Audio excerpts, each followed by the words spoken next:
I changed my shirt when I came in here and then threw my jumper on the floor, and it looks kind of like my dog, so I keep like seeing it out of the corner of my eye. Do you want to move? Do you want to move the jumper? Do you want to move the jumper? I'm going to actually be a normal person and ignore the sweater in my peripheral vision. Okay.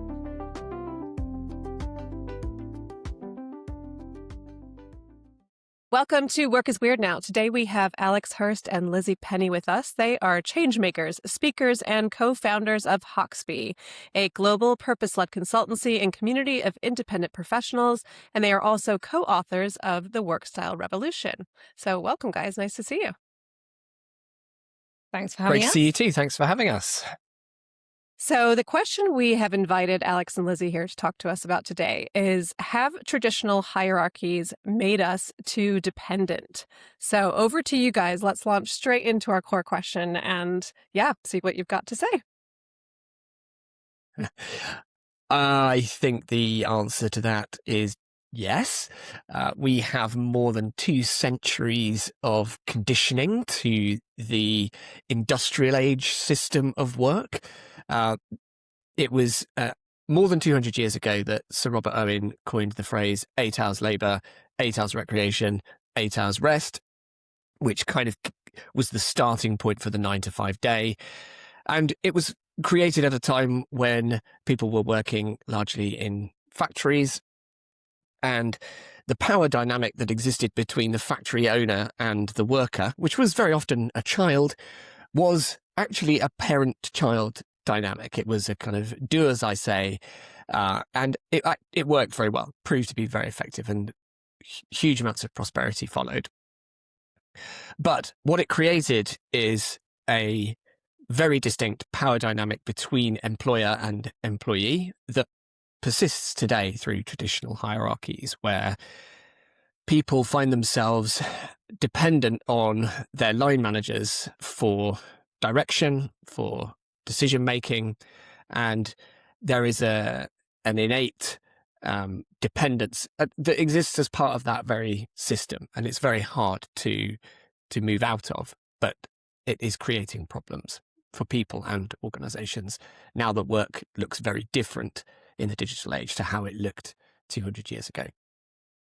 So it definitely feels like we're seeing a lot of this erosion of these hierarchies, or at least some tension that exists in trying to fit modern work into conventional hierarchies. How would you describe what that looks like? So what are those changes in work that are happening that are causing those hierarchies to be under different types of strain? Well, I think the first thing is that work is predominantly digitally done now rather than physically done. So our assumption around where we do our work is no longer that we go somewhere where other people are and we do our work. It's more that actually we go to our device, whatever that might be, and we collaborate with people largely in a digital space.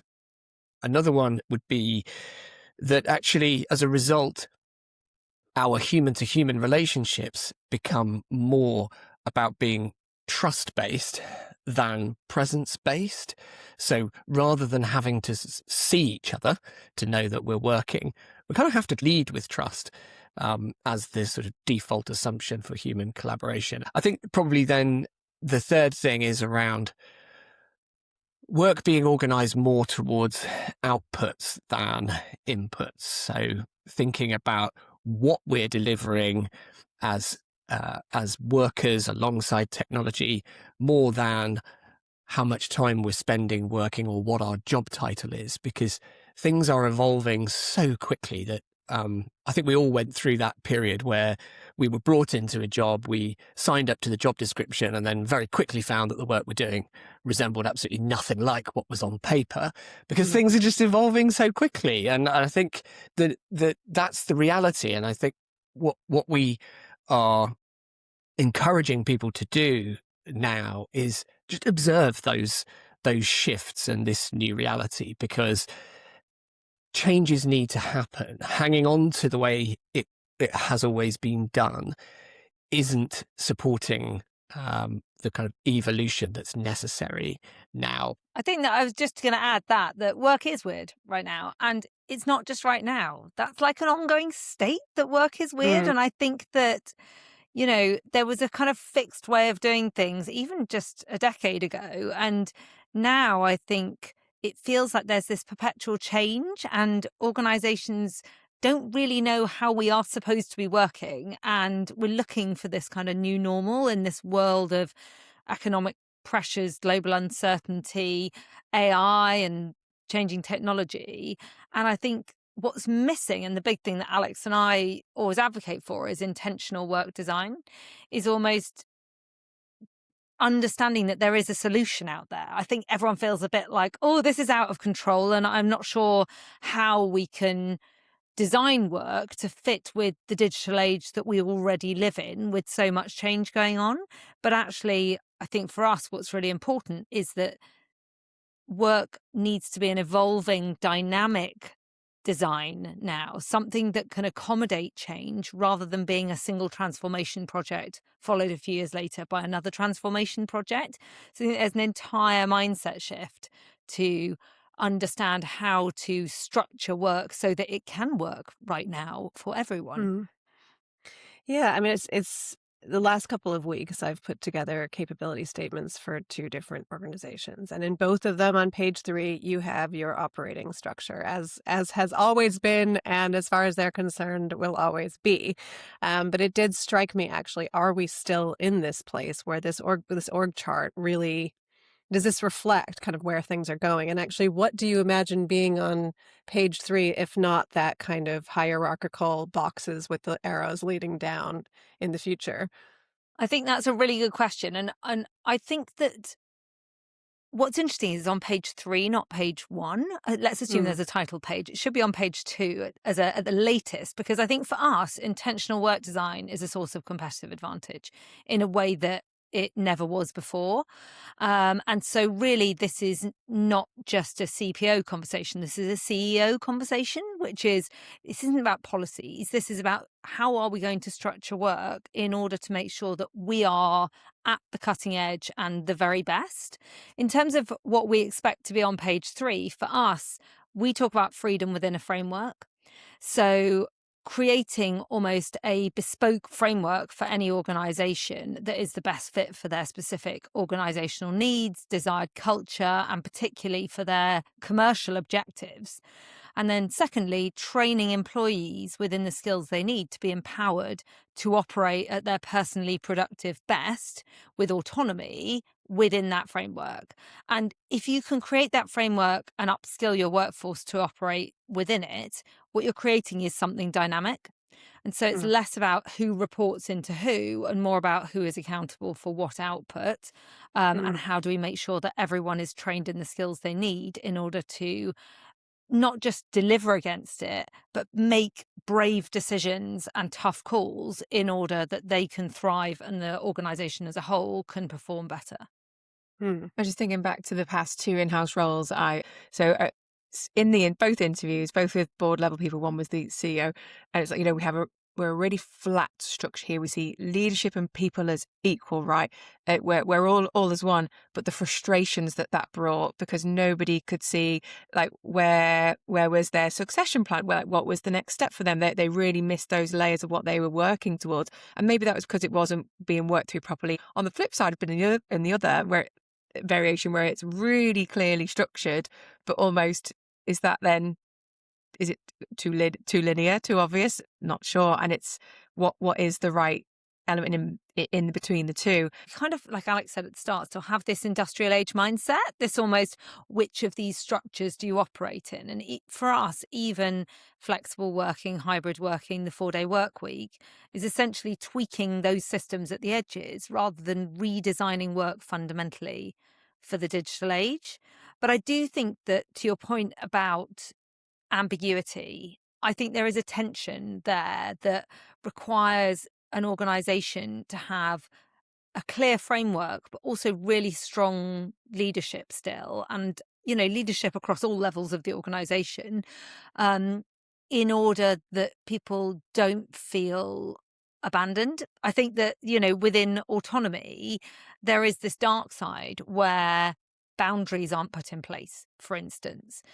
So it's about how you create the right conditions that everyone's empowered and has freedom, but still everyone feels connected. And within our proprietary model at Hoxby, one of the things that we talk about is these kind of organizational enablers. And one of those is about purpose, because ultimately that's one of the things that really connects everyone together and makes them feel like a united team, even when they're working in quite autonomous practices. I want to dig a little bit more into that idea around trust, which you've obviously said is one of the most important things, and you really can't have that autonomy without trust. I think what's been clear to me in the last couple of weeks is that I work with lots of different partners, and I trust some of them and I don't trust others. And that's not because they're not trustworthy, the ones I don't trust. It's because we work differently. So we have different expectations of how we deliver for clients. We have different expectations of what quick means, of what responsive means, of what good looks like. So it's not that they aren't good at what they do. It's just that culturally, even though I'm just one person, culturally we have different expectations. So you mentioned purpose there, but what role does culture play in gluing people together as well? And what relationship does that have with that trust component? Huge. I think when you are an independent working with other independents, it's possible to assemble high-performing teams, but to have a shared value set and sense of purpose is harder unless you construct it in the way that you would for an organization where you're hoping to bring people together to work on projects on a regular basis. So I think culture for me is the bit that unites your purpose and your intangible things that make an organization what it is, with your more tangible things like your operating system, your processes, the way you do things. And they kind of come together at culture. It's how your values and your purpose manifest in the decisions you make around your tools you're going to use, the principles you're going to work by. And we've always brought that together, not only through typical cultural development activity, but also in the work delivery. We have a team charter that sets out, these are the expectations of how we're going to work together. This is the goal. These are our accountabilities and what we're going to depend on each other for. And then within that, here are our individual work styles, and here's how we're going to collaborate. When we need to come together, this is how we're going to do it. And it'll be largely asynchronous. We'll use synchronous collaboration for specific requirements. It's very intentional. It's something that the team agrees to from the outset. And I think for me, that's the big change that we're seeing from a work design point of view now, is that we are surfacing those conversations in a way that's healthy for team construction and for delivery of work, rather than relying on assumed norms. So that shift is really what's important at this stage, is designing, as Lizzie said, the framework that enables people to have adult conversations about ways of working, to agree what they are, and then live by them and hold each other to account over them. And that's the big difference in culturally, as I see it. Are you able to talk about like an example of it, of how it's worked in practice for a client? There's a client, and I won't say who they are, but in our proprietary model, we have a diagnostic tool that sits alongside it that essentially looks at the organizational readiness for the digital age and for digital age working. And there was a client that did the diagnostic with us where we'd had various conversations with the leadership team, and our understanding was that the culture was fantastic. And what's interesting is then you take the diagnostic to the whole organization, and what you see is that perceptions of culture are actually cut in different dimensions, and not just hierarchically. One of the recurring themes actually with our work is of siloed organizations, often because of the way they've transitioned to working differently during and after the pandemic. and then the cultural norms that kind of just spring up within certain teams or business sectors, or like sections of that business or departments or whatever it might be, and then become kind of pervasive elements of culture. And I think we talk about intentional work design, but I think the thing that came out of this particular diagnostic that I have in mind was a recommendation to have intentional cultural design as well, because it's one of those things, if you don't do it intentionally, it just happens to you. And the leadership team might have a great culture, but is that actually descending down throughout the business? And how do your day-to-day workers in that organization feel about the culture? And ultimately, I think the thing that's interesting, where Alex says it's where tangible meets intangible, is you can implement tangible elements of culture, but also it's how it's experienced that really matters by everyone in the organization. So I think that understanding how it's experienced throughout the whole organization is really critical in setting an intentional culture.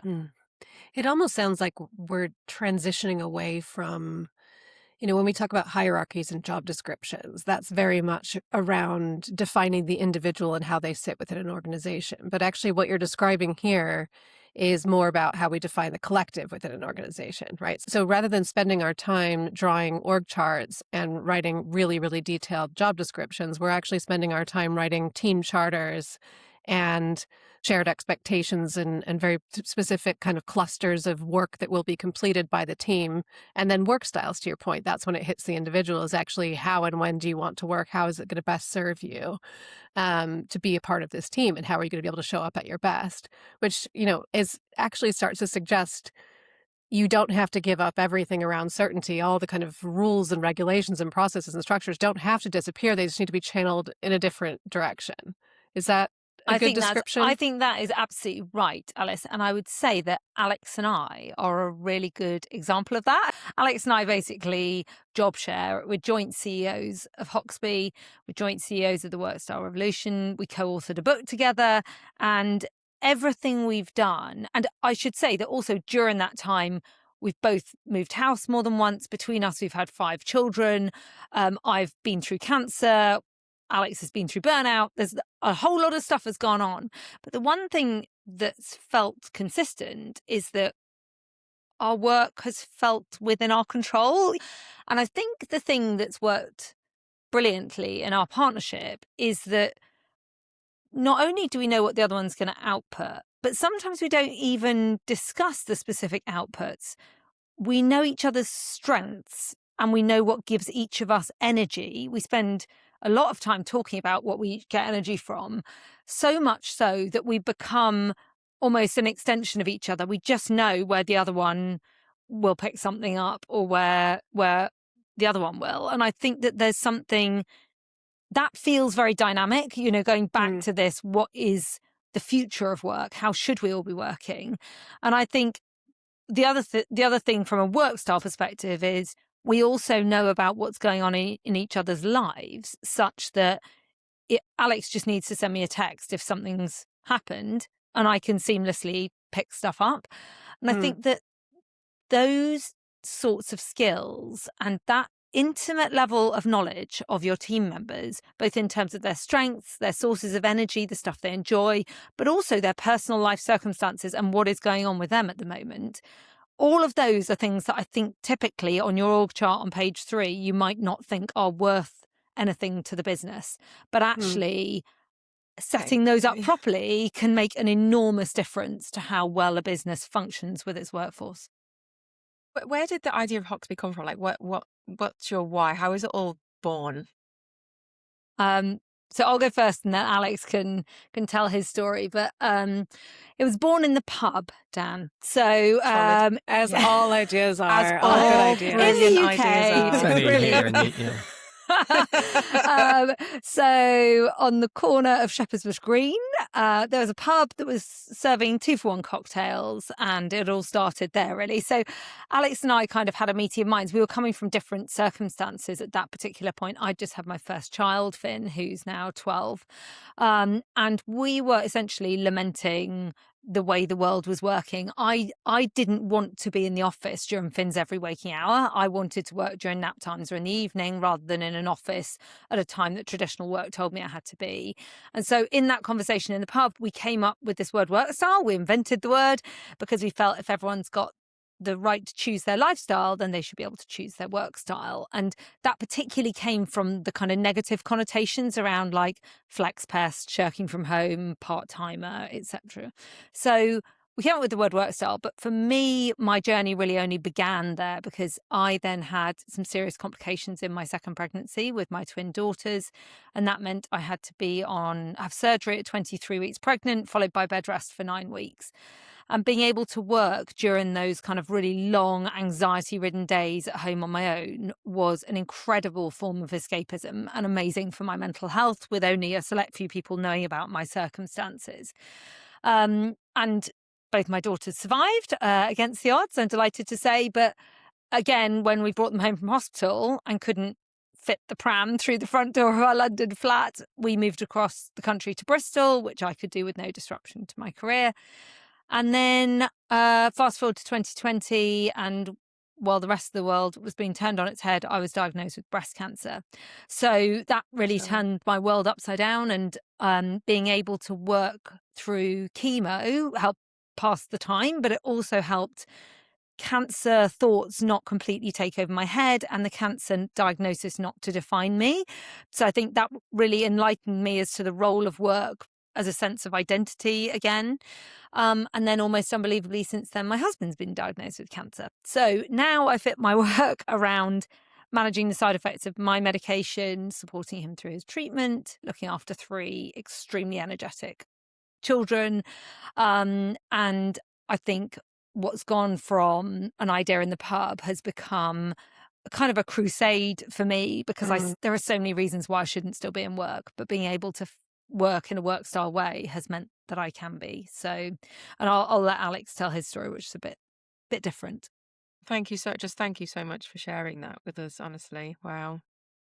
It's been a bit of a rough few years, but I would also say that everyone's got their own shit going on. Like, if I'm allowed to swear on here, like the thing that has made us really realise is Alex and I always try and be open about our platforms for this and why it's so personally important to us.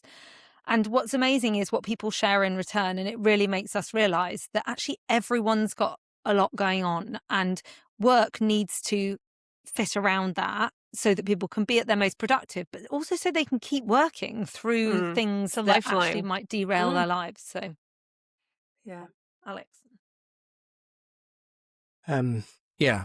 It's always difficult to follow Lizzie's story because mine you should is have gone first. significantly less eventful. However, we came up with the word work style in the pub because, as Lizzie said, a lot of the words associated with working differently were loaded with negativity and loaded with kind of othering. You know, if you're not working in a traditional way, you're inferior, or you're doing something different, and therefore can't be trusted.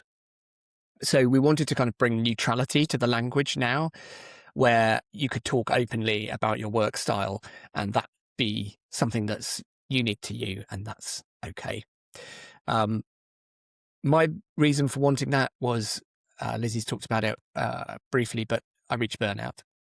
So my other half told me I'd become a shadow of myself, and she was absolutely right. I was basically numb to the highs, ambivalent to the lows, and just kind of detached. So we went away for a week to Spain to reset. We actually went to a friend's wedding. But I can't tell you much about that trip because it turns out I wasn't actually present enough to be forming any memory of it.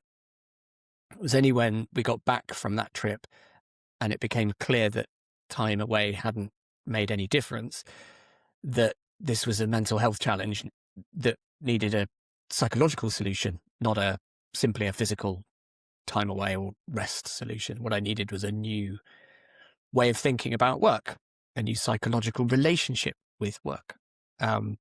So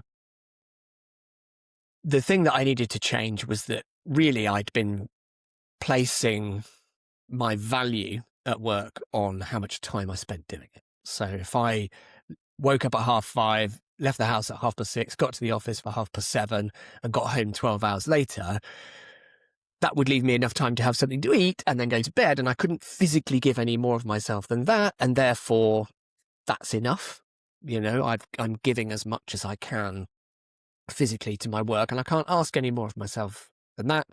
And therefore, I kind of took that to be kind of my value and what I aspired to achieve. But that wasn't really anchored in anything other than my time. And I think ultimately that's the reason why I kind of detached from work. And what I needed was to place more value on what I delivered, the value of the output more than the input, and that was kind of what changed for me. And this sort of starting point for the conversation in the pub kind of came from that place, but evolved into a discussion about the fact that actually, neither of us wanted to be judged on our presence in the office. We actually both just wanted to be free to work whenever and wherever we chose to, but actually be judged and judge ourselves on what we deliver. And that was kind of the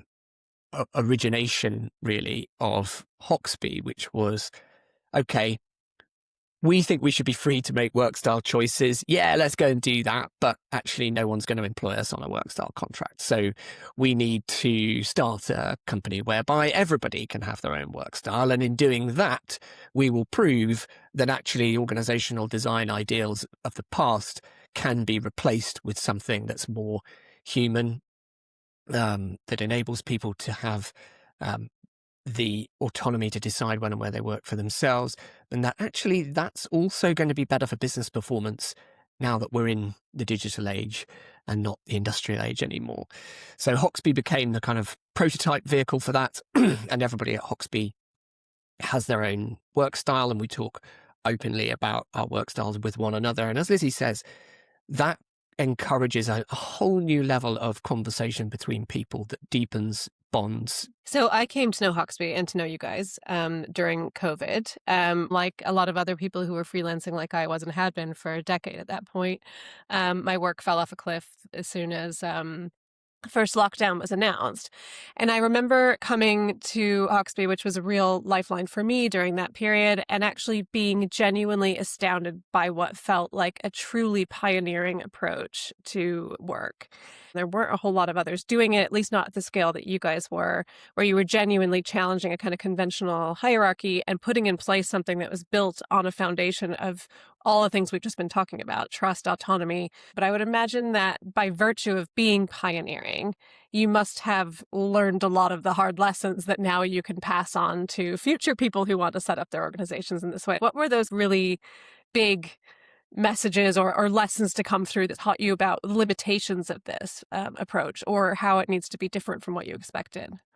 Firstly, I'm so touched and relieved that you thought Hoxby was this kind of light in the darkness at what was a really difficult time, because if I'm honest, I kind of want to start again. I kind of want to go back to that conversation in the pub with our proprietary framework and say to those two intelligent but very naive people who are having that open conversation over dark and stormies, this is the answer. Like, this is how you should do it. Because I feel like what we've done is we've built something that is the answer to working in a dynamic way, but it's taken us 10, 12 years of getting it wrong to work out how to get it right.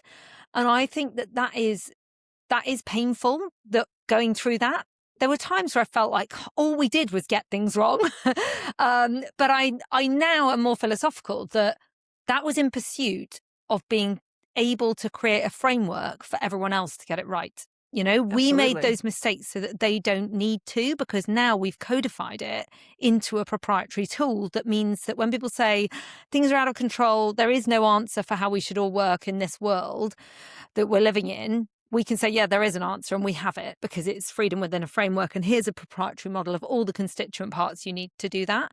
But I think for us, there were some big things, like to begin with, like right at the start of Hoxby, we said, it's all about freedom. We're not going to have any set tools. We're not going to have any set communication.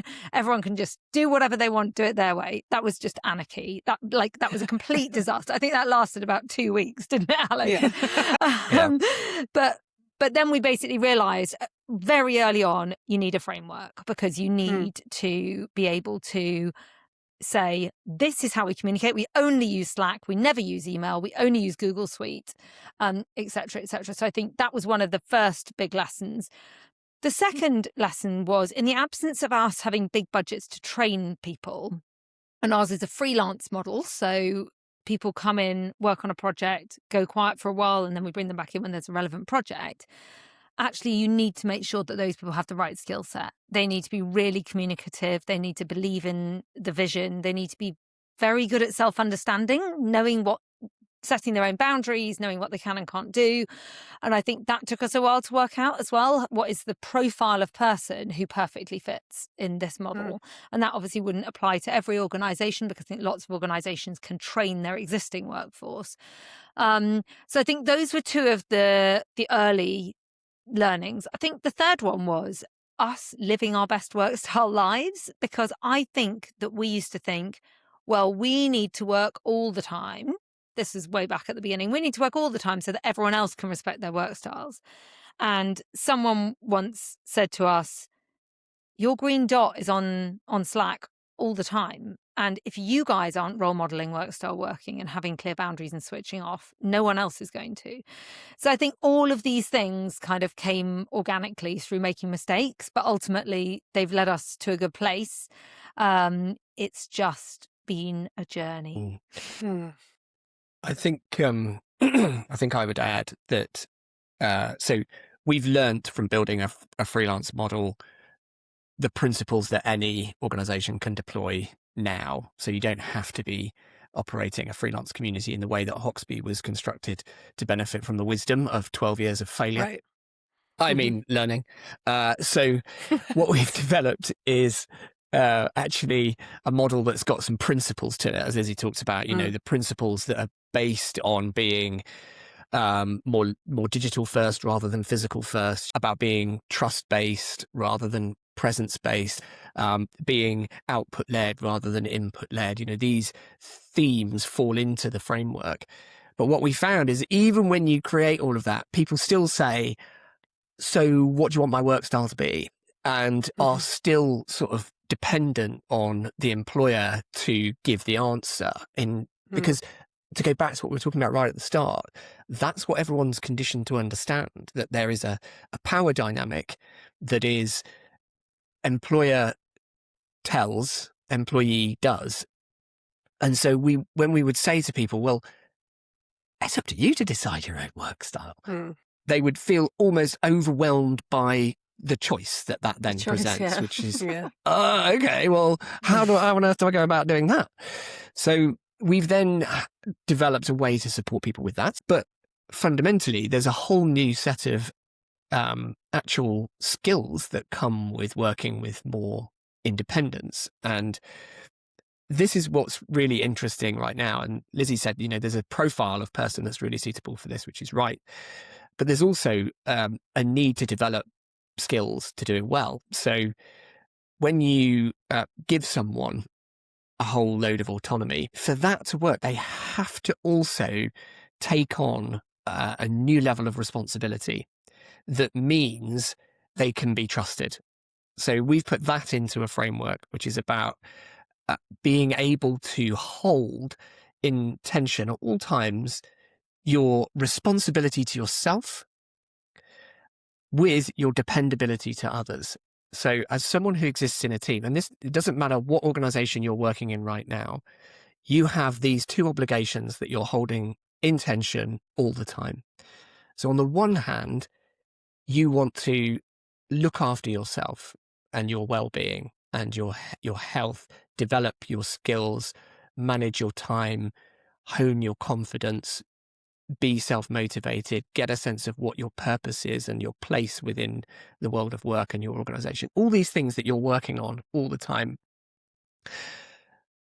But at the same time, when you're working with other people, you're dependable as part of a team, and you are someone who is being depended upon to deliver stuff, outputs, to commit to delivering something, to cooperate with other people, to build connection. And the way you do that can very often come at the expense of being responsible to yourself. And what we're learning, I think, as workers in this weird transition phase, is to get better at being responsible to ourselves, to say no to certain deadlines that feel unrealistic, to hold a little bit more respect for ourselves in the way that we go about managing this balance, because it's key to doing sustainable work over the longer term.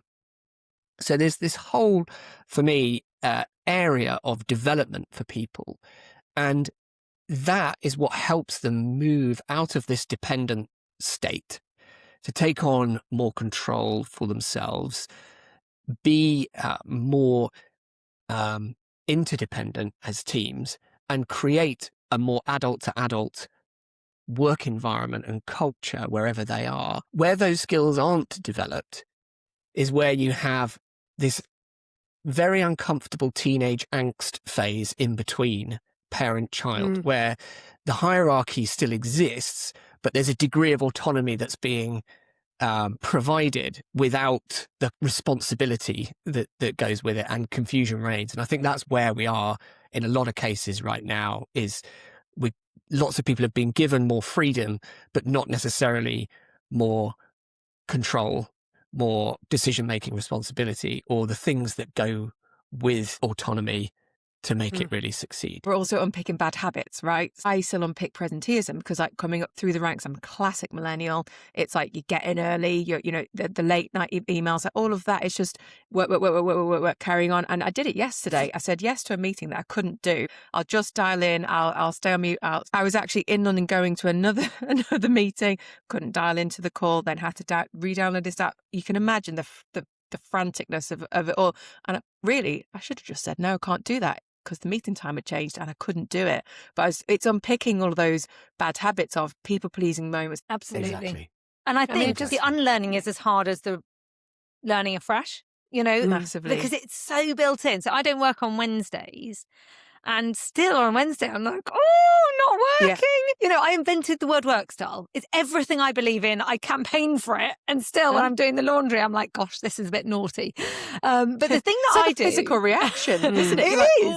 But I would say that the hack that I have for that is that I remind myself of all the reasons why people are more productive when they have autonomy in their work. So there is a business case here, because I'm a people pleaser. So like you, if someone says, can I do a call? I feel like, I should say yes. But then I remind myself that I will be more productive and add more value on that call if it's within my work style. We know that autonomy is better for attraction, retention, engagement, and productivity. Performance. Yeah, and performance. Exactly. So all the data is out there to show that. So that's the thing I always bring myself back to when I'm being firm with myself. But I do think that there are differences in the adoption of this way of working intergenerationally. I think we need to recognise that adopting it for the generation just coming into work now is no problem at all, whereas adopting it for those of us who've had corporate careers, it's much harder. I think that is our responsibility for our generation, which is, having lived through a world before technology in the way that it is, and understanding human collaboration the way that we do, but also having lived through a working world that's been driven and changed a lot by technology. We have to make sure that for the generations that follow, we teach them the right principles, and we pass on everything that's good from what's gone before, but also help them to kind of use technology in the way that's going to benefit everyone into the future. It's a huge responsibility, but I feel like it's something that we're well placed to do, and it could have a real impact. I mean, yeah. Great. Do you know what bit I keep coming back to that I really love? Lizzie, you said, I wish I could go back and do it all again. Mhm. And that, it's that's amazing, right? It's not, these things aren't easy. And there might be somebody listening to this thinking, shall I? I've got an idea. Shouldn't I? The fact that you've gone through all of that and part with all the personal stuff as well. And you still said, I'd just love to go back and do it all again. Yeah. It's been really, really hard. And Mm. it has also been the ride of my life. And Yeah. I love it. You know, 100%. I'm addicted, and I I'm gonna think cry Alex again. is too. And it's Thanks. interesting because we've had times, like Alex and I, every year we go for Christmas lunch, the two of us, and we're like, do we want to keep doing this? We put that moment out there. Do we want to keep doing this? And every year we're like, yeah, go on then. Let's keep going. Yeah. Well, thank you guys so much. If people want to find out more about you, they want to find out more about Hoxby and things that you're involved in, what's the best way to get in touch with you?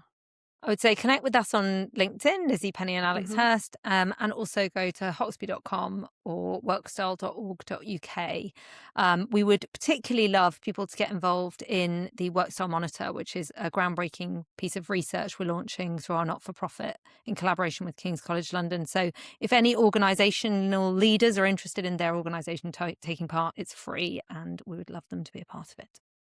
Fantastic. Sounds exciting. Well, thank you guys so much. So nice to see you. And yeah, great to You too. chat. And you, Thanks for thank you having so us. much for Thank having us. you.